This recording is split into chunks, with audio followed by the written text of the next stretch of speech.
සුබ දවසක් සියලු දෙනාටම. අද ගම්පොළ නගරයේ විශේෂ වැඩසටහනක් පැවැත්වෙනවා. ඒ තමයි දිට්ඨා සිලුකුණාටුවේ මියගිය සහෝදර ජනතාව සිහිපත් කරමින් පින් අනුමෝදන් කිරීම හා පරිත්‍රාණ ධර්ම දේශනාමය පුණ්‍ය කර්මයක් සිදු වෙනවා. මම අද ගම්පොළ නගරයට උදෑසන ගියා.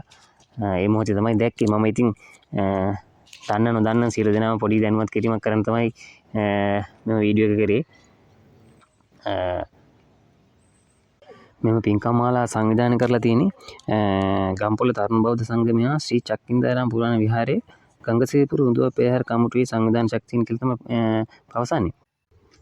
ධර්මදේශනයේ සවස 5ට ආරම්භ කරන බව තමයි ඔවුන් වැඩිදුරටත් පැවසුවේ. ධර්මදේශනා පවත්වනු ලබන්නේ ධර්මදේශක ගොන්නවිල රූපවාහිනී ත්‍රිපිටකවේදී ශාස්ත්‍රවේදී පූජ්‍ය හසලක සීල විමල ස්වාමීන් වහන්සේ විසින් තමයිලු. සවස් 6:30ට පහන් 2500 කාලෝක පූජාවත් පවත්වනු ලබනවා. තවද සවස් 7:30ට අන්‍ය ආගමික වතාවත් සිදු කිරීමෙන් අනතුරුව රාත්‍රී 9ට සාරාත්‍රි පරිත්‍රාණ ධර්ම දේශනාව ආරම්භ කරන බව තමයි ඔවුන් වැඩිදුරටත් අපට පැවසුවේ. තවද පැමිණෙන සියලු දෙනාටම ප්‍රවාහන සේවය නොමිලේ සපයන බවද විශේෂයෙන් සඳහන් කරා. මේ සඳහා සහභාගී වෙන සියලු දෙනාටම ප්‍රවාහන පහසුකම් නොමිලේ සපයන නිසා ගැටලුකාරී තත්ත්වයක් ඇති නොවේ.